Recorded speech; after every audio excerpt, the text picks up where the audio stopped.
Welcome to Doing Business with a Servant's Heart. Doing business in life with a purpose, serving others, and achieving success. I'm your host, Steve Ramona. We created this show for you because we want everyone to learn how to do business in life to make an impact in the world. What impact will you make today? Welcome, Dr. Paul, to our show. Steve, thank you so much. It is really an honor to be on this show, and I hope that I'm looking forward to sharing maybe some of the impact that I've made on folks. Well, and let's talk about impact, since we talked about in the green room of the show. What does impact mean to you when it comes to working with your businesses that you do? I would say, well, obviously, let's talk. It's positive. Let's hope it's positive impact. Yeah. But in their thoughts, feelings, and actions, something that makes a difference for them personally and for the people around them. And in the work that I do, I find often that when I help to coach somebody in a way that it impacts them personally as well as professionally. So I love when people tell me stories about how it, it's one gentleman I'm thinking about, changed his relationship with his 5-year-old. I'm like, that's just wonderful. It's interesting you say that. What's the crossover from personal to professional life? How important is that? How important is to realize that, understand that?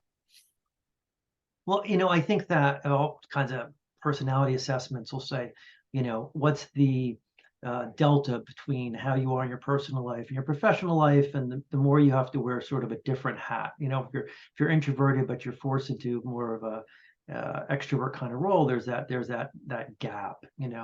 And so I think that for some people, it's not a big kind of change is required.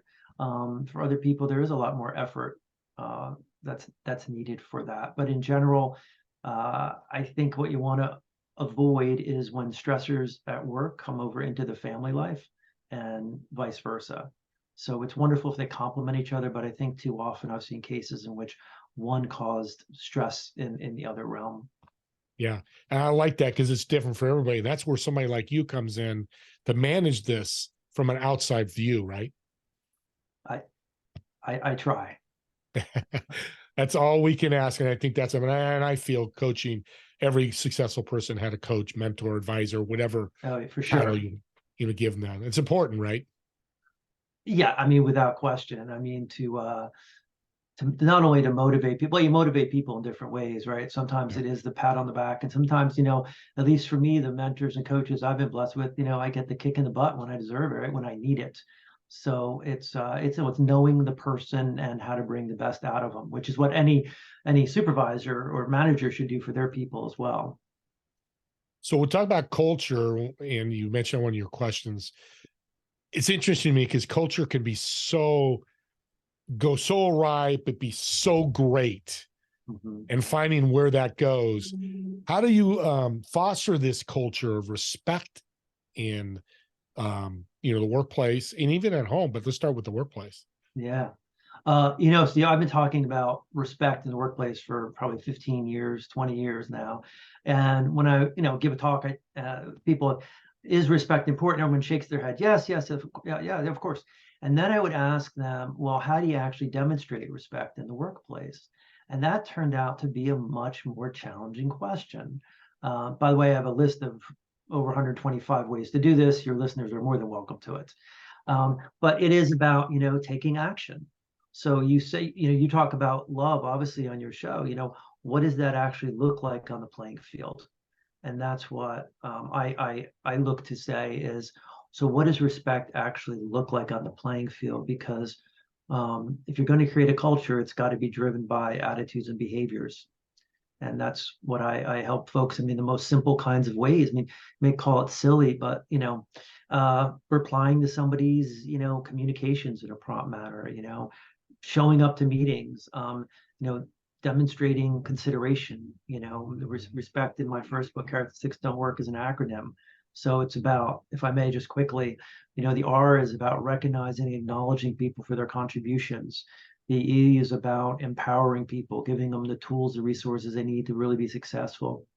The S is for providing supportive feedback, so the ongoing coaching and mentoring. The P is for partnering, so developing collaborative working relationships, really getting rid of that hierarchy. The second E is for setting clear expectations and holding people accountable. The C is for demonstrating consideration, and the T is for building trust. And so for me, when people experience those different behaviors, right, that's what leads them to feel respected. I'm a fan of labels, and you had mentioned that. If we took labels out of the workplace, would it be better? I know we, in some things we have to have them, but if it's not communicated as much, would that help too? It depends on the culture, Yeah. right? It depends on the culture, but in general, I'm all for flatter organizations where team members are really team members. I Yeah. love flat organizations. That's a great name. You're a smart guy. That's why you got a PhD. I don't know about that. You know, somebody said to me once, when you meet somebody with a PhD, you know one thing, and that's that they're stubborn because they made their way through. Yeah. Yeah. Very good. So what's the difference have you made for individuals and organizations talking about all this? You know, a couple things come to mind.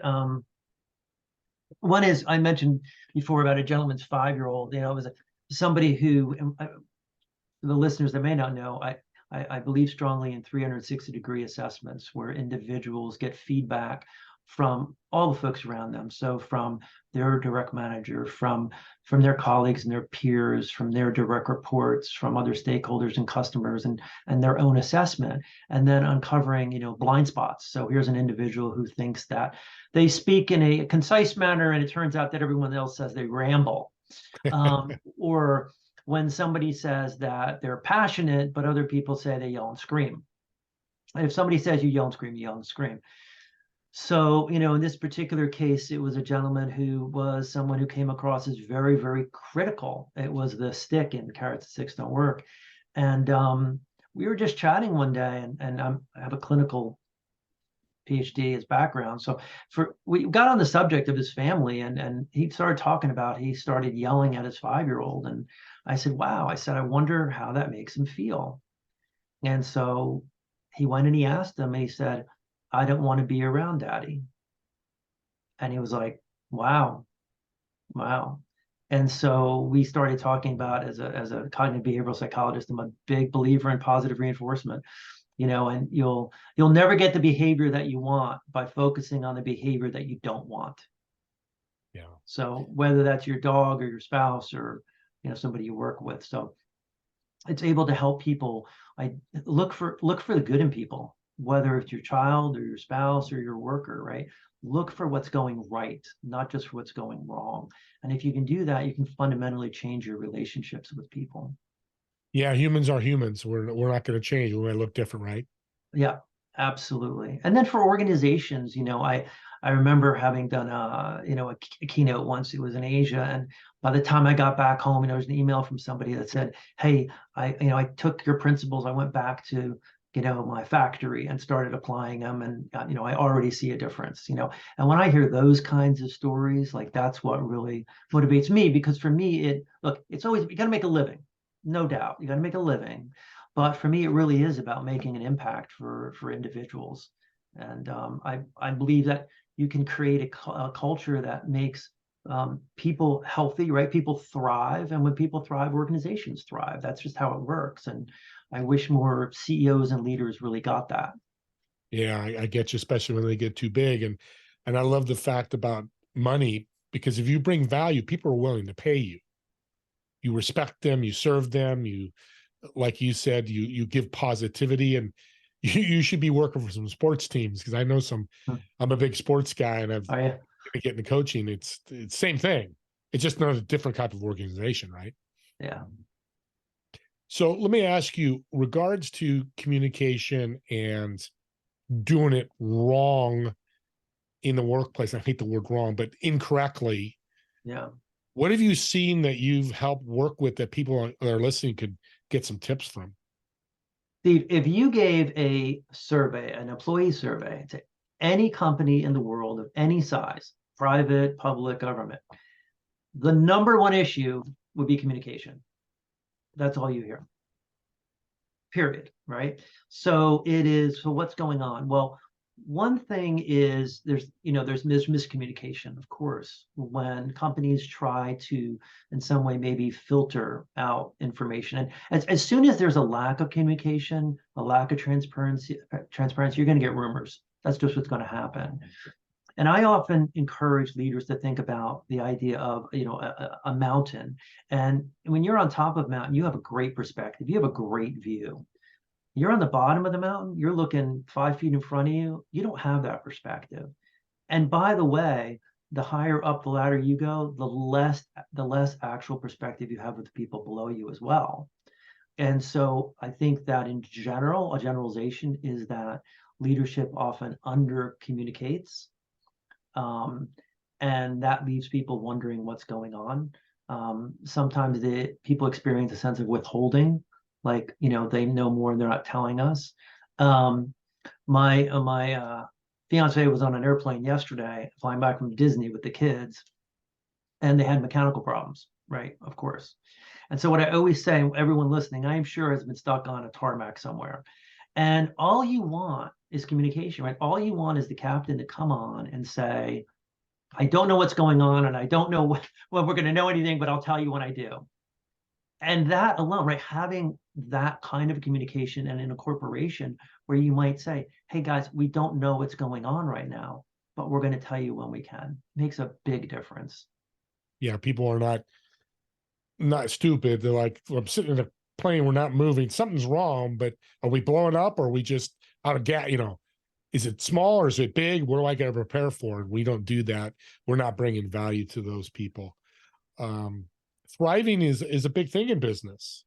It's what we get in business. One, for our mission or why, purpose. Yeah. But we have to make money to stay and thrive. What suggestions or tips can you give for a business or an individual to thrive?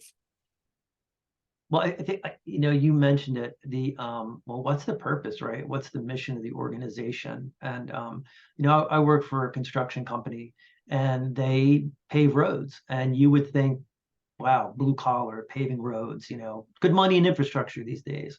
And yet they have really high levels of engagement. And I think for a couple of reasons. One is that the leadership, and I've emphasized this with them, make sure to communicate to the employees that, hey, because of what you do, people are getting, safely from home to work. Kids are getting safely to school. You're getting safely, to grandma's house, and all of that. So it really is about building pride in what people do. I think that may be the most important element of a culture where people thrive. Like I see that, like they really do believe in what the organization is going to do. And then, you hire the right people, right? You get them on the right seat on the bus. You give them autonomy. You give them clear responsibilities. You give them some goals to shoot for, and then you let them go. I think that and I'm sure many people listening have had a manager who micromanages, and that's like, when somebody does that, the message is, you don't trust me, you don't respect me, and it just kills initiative, as opposed to, the kind of manager that hands you the ball and says, there's the goal line. I believe I trust you, get us there, and if you need any help, here I am. Like, that's got to be the mindset. I'm too lazy to micromanage, so I love when I'm kidding, audience, No. but some people are. That's their default is, I'm not going to micromanage because that's just not me, which is great. Lazy shouldn't be the one. No, but by the way, I think it's really important as a manager, as a leader, when you bring people on board, that you share with them your management philosophy. So one might be, listen, I believe in hiring great people and setting them on a direction and letting them go. So I'm probably on the side of not giving enough attention. So what I'm going to request is that if you feel like I'm not supporting you enough, that you come and let me know, because I'm here for you.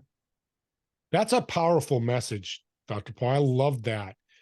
Putting out their humbleness, their insecurities right off the bat.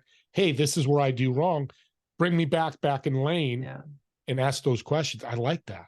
I am a huge fan. I think one of the most powerful parts of the 360 process is when you do uncover those blind spots, to go to people and say, and I always make my folks do this, say, Steve, you and I work for each other, and And I might say, Steve, as you know, I just participated in a 360 assessment. And part of the feedback is, and I'm sure this is going to surprise you, is that I ramble. I want you to know that I am committed to listening to other people. I am committed to, taking the airtime that I deserve, but not running people over. And so my request is that if you see me going off the rails, right, breaking my commitment, that you hold me accountable, right? You give me a timeout. You tell me to shut up, because, who I want to be for you is somebody who's a respectful professional partner, something Sounds like like it, that. right. It sounds like accountability is much easier when you put it out there. I know a lot about behavior change, what I studied in graduate school, and I know one of the keys to behavior change is making a public statement and inviting other people to hold you accountable. Yeah, that's so great. Man, I'm learning so much. So I love doing these shows. I'm going to ask you a question because you're a servant. I can just tell. We've talked before in the green room. Tell me the characteristics of a servant leader. Well, I mean, I'm sure you've heard this answer 1,000 times, right? But somebody who puts the needs of the folks around them above their own. I'm actually rereading Jim Collins' Good to Great, just rereading it. And they talk a lot about I think they call it like a stage 5 leader, and it's very much like that is humility, right? For me, humility is paramount. And I know there are figures out there that may, but in general, I personally, maybe it's just my projection, have a very hard time working for somebody who's arrogant. I'm looking for somebody who is amazing as a leader, right? As amazing. I want to follow, up the hill kind of thing, but who has that humility. And so, yeah, that's one of the main things that I look for in a servant leader, somebody who's willing to give, somebody who works as hard as anybody else in the organization, and finds the opportunities to help and grow and develop others in a way that's meaningful to them. Yeah. Someone that shows arrogance, I'm glad you brought that up. Is that really short-term success, not long-term success? Because it breaks the culture down. I mean, it might work in the beginning, they start ramping up, and then the arrogance keeps coming, and Yeah. it just is that kind of how it goes with that? One of the ways that I think about it is that people in our society and business are reinforced for being assertive, but at some point that can often cross over into both aggressive and arrogant. Because hey, I keep getting rewarded, right? I keep getting rewarded. I'm going up the ladder. So as I go up the ladder, there are other people also that are assertive. So I need to be more assertive. That becomes Yeah. aggressive. And boy, now I'm up the ladder and I'm looking around. There aren't that many other people at 10,000 feet with me. I must be pretty darn good. I must be pretty special. And so unfortunately, I think for a lot of humans that may be a natural outcome of moving up the mountain. Yeah. Yeah. And I love the mountain analogy. It's perfect because you're right at the bottom. You can only see what's right, but you're at the top. You can look down and see and lead from the top. And also know where you're going. Yeah. Yeah. Exactly. Yeah. Perfect. The roadmap is right there for you. Is it better to communicate or take action? Oh, both, but take action. When they say a picture is worth 1,000 words, well, Yeah. if that's true, action is worth 1,000,000 words, right? Because you can say anything, but you got to do it, right? You got to Right. put your money where your mouth is, so to speak. What's for the audience? This would be a great tip. What's one of the biggest flaws in culture that a workplace has? Um, I think it would be. It's a great question. You're putting me on the spot, which is always good. If I was a politician, I'd answer a different question. Um, the biggest flaw I think it's that they pay too much attention probably on the short-term bottom line would be one, as opposed to like investing in the future of an individual. I would say that it's being too focused on what people are doing wrong, people are doing bad, using the stick, punishing them, and not enough time on recognizing, acknowledging people's contributions. I love hope. I think hope is Mm. so important in life, in workplace, and everywhere. Is there hope for a business that's got a culture that's a bad culture? Let's just say it as it is. There is. I've seen stick cultures that really work. It Mm. takes a couple of it takes a dynamic leader. It takes, in a lot of cases, it's just about the money, right? So people are getting paid the best that they can. I've seen, I remember, this is really a throwback, Archie Bunker. We're probably Oh about the yeah, same age. yeah. And I was in graduate school, I remember watching, and I was thinking, God, what an awful, terrible marriage, right? Archie's yelling at her. So what an awful marriage that is. And then one day I had this insight, which was, it worked for them. And what I realized is that couples have all kinds of different relationships. Yeah, lots of them don't work, but they have all kinds of different relationships that wouldn't be right for me, but works for them. So I've seen different organizations have different cultures where it works for them. And I'm not one to judge other people. If you're not happy in that culture, then you should get out, obviously. But I've seen, again, cultures where I certainly wouldn't thrive, but people and the business are. That's yeah. No, I like that, and that's good because there's entrepreneurs for a reason, and there's 8 to 5ers for a reason, and there's owners of Amazon, Google, Oracle for a reason. It's not cookie cutter. We're not No, robots. no. However, we all know, right, that people that tend to be entrepreneurs are not necessarily good managers or CEOs, right? It's a different set of skills. Yeah, and thank you again. The PhD comes in and trumps me, which it No. should. I'm very happy to let it do that. We'll get to the end of the time, but this is always an important question when it comes to workplace. What do you see the future of culture and workplace in the next 5 to 10 years? I think, and because of the combination of the pandemic and a couple other socio-cultural kinds of issues that are going on, we see the younger generation, I think, employees driving culture more than they have in the past. I've asked this question a lot. It's very interesting what I'm finding is that, for example, that younger employees, even if they're at work in person, they prefer not to socialize as much with their colleagues. In the past, we always viewed it as you go and you'd have a best friend at work. Apparently, as I've talked to people, they're keeping it much more separate. And so I think that's very interesting. And not everything's got plus and minuses.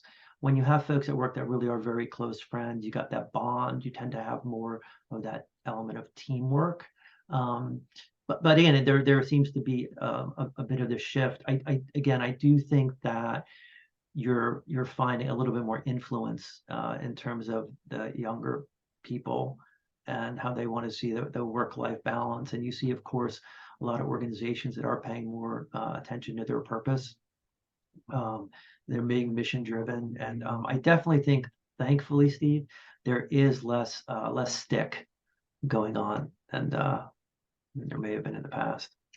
I like that. And COVID did change, and we could just look at, we'll get into today, work from home and work from the office. That's changed culture. Do we go back? Now everybody's trying to figure it out, right? Yeah, I think the biggest loss is the loss of those micro interactions, those opportunities to coach, to mentor, to observe, right? Like a big part is observing, is asking questions. And that is where there's so much loss. And the other is, and this is this has been going on now for quite some time. I said in my book, Characteristics Don't Work, which is, God, 14 years old now, is, the old deal is that I'd go to work for somebody, I'd work really hard. The company would be loyal to you, you'd be loyal to the company. Well, that is no longer the case. That sense of loyalty doesn't exist. And that is on both sides.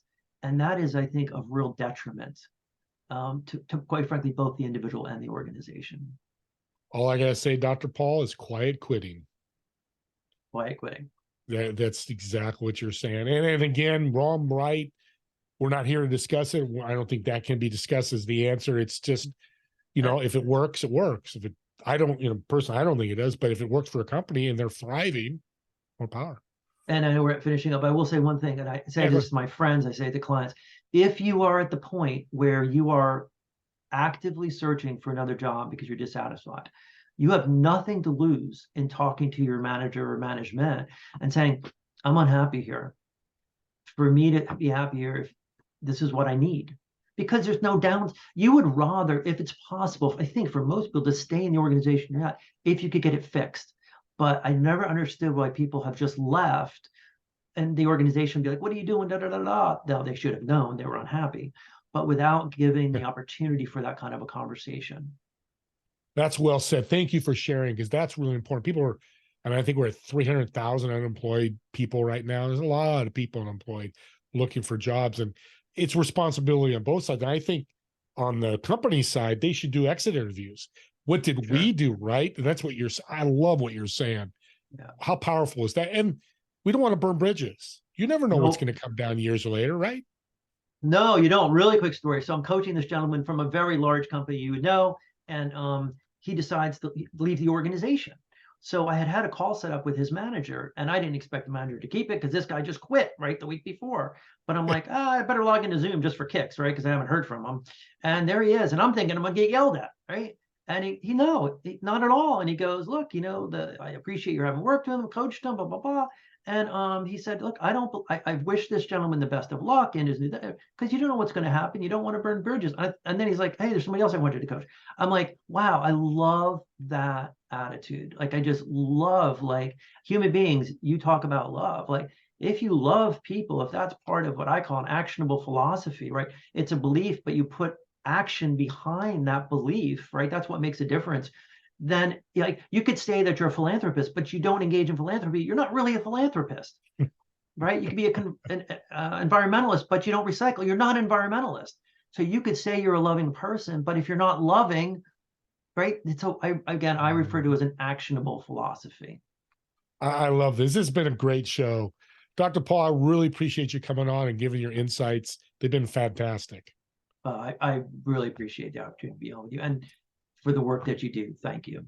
Thank you. And I'm going to ask you to come back, because we've just hit I've this. taught you. I've told you everything I know. That's it. Yeah. I've run out. That's it. There's so much more. We'll delve into it. And I want to thank you all for listening. As I say at the end of my show, if you really saw insight, listen to this again. It's 22 minutes, and gather that insight and learn more. Because if we can motivate, inspire, and educate you, we're all going to be very happy. We'll see you all in the next episode.